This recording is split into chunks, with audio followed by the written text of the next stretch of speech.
ଚମ୍ପୁଆ ନିର୍ବାଚନ ମଣ୍ଡଳୀରୁ କିଏ ହେବ ବିଜେଡି ବିଧାୟକ ପ୍ରାର୍ଥୀ? 2009 ମସିହାରୁ କେନ୍ଦୁଝର ଜିଲ୍ଲାର ଚମ୍ପୁଆ ନିର୍ବାଚନ ମଣ୍ଡଳୀକୁ ସାଧାରଣ ଆସନ ଭାବେ ଘୋଷଣା କରାଯିବା ପରେ ଏହା ହେଉଛି ଓଡ଼ିଶାର ଏକ ଚର୍ଚ୍ଚିତ ନିର୍ବାଚନ ମଣ୍ଡଳୀ। ତେଣୁ 2024 ସାଧାରଣ ନିର୍ବାଚନ ଆଉ ପ୍ରାୟ 2 ମାସ ବାକି ଥିବା ବେଳେ ଚମ୍ପୁଆ ନିର୍ବାଚନ ମଣ୍ଡଳୀରୁ ବିଜେଡି ପ୍ରାର୍ଥୀ କିଏ ହେବ ଏହାକୁ ନେଇ ଚର୍ଚ୍ଚା ଜୋର ଧରିଛି।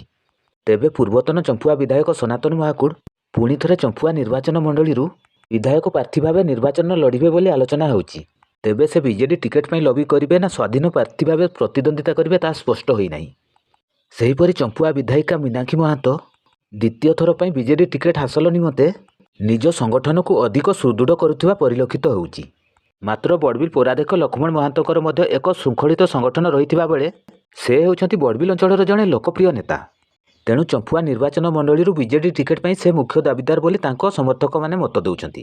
ତେବେ 2009 ଓ 2014 ସାଧାରଣ ନିର୍ବାଚନରେ ବିଜେଡି ଟିକେଟ୍ ପାଇଁ ମୁଖ୍ୟ ଦାବିଦାର ଥିବା କୁଶୱାହା ପଟ୍ଟ ଟିକେଟ୍ରୁ ବଞ୍ଚିତ ହୋଇ ସ୍ୱାଧୀନ ପ୍ରାର୍ଥୀ ଭାବେ ନିର୍ବାଚନ ଲଢ଼ିଥିଲେ। ତେଣୁ ସେ ପୁଣି ଥରେ ବିଜେଡି ଟିକେଟ୍ ପାଇଁ ଲବି କରିବେ ବୋଲି ମତ ପ୍ରକାଶ ପାଉଛି।